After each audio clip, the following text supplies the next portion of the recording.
Music director DJ Ramjatan.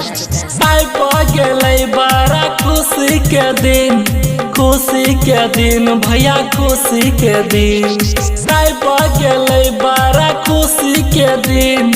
बनिया से लाला gift एगो की नाच कर कमर हिलाई के। बर्थडे छोई कल्याण भाई के, नाच कर कमर हिलाई के। बर्थडे छोई कल्याण सर के।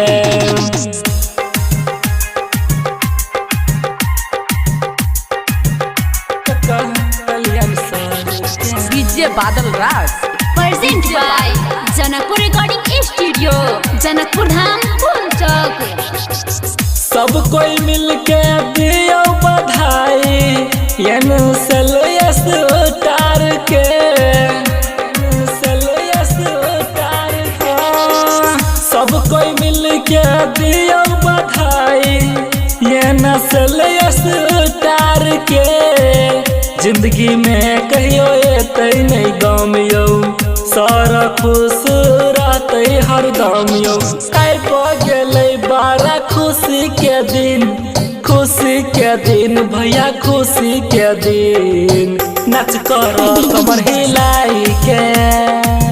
बर्थडे छोई कल्याण भाई के, नाच कर कमर हिलाई के।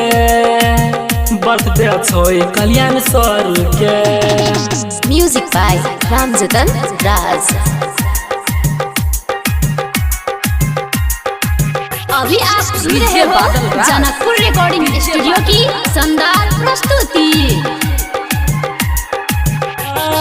दिन दुगुना रात चौगुना बढ़ते सर के काम यो, बढ़ते सर के काम यो। दिन दुगुना रात चौगुना बढ़ते सर के काम यो।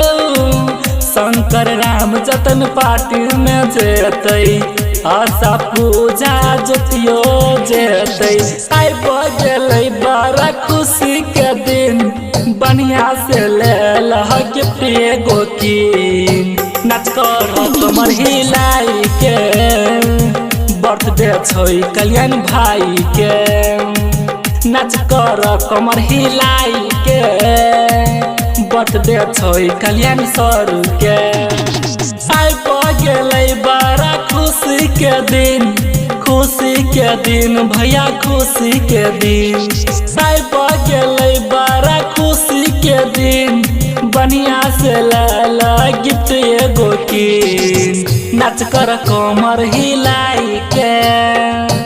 बर्थडे छोई कल्याण भाई के, नाच कर कमर हिलाई के। बर्थडे छोई कल्याण सर के।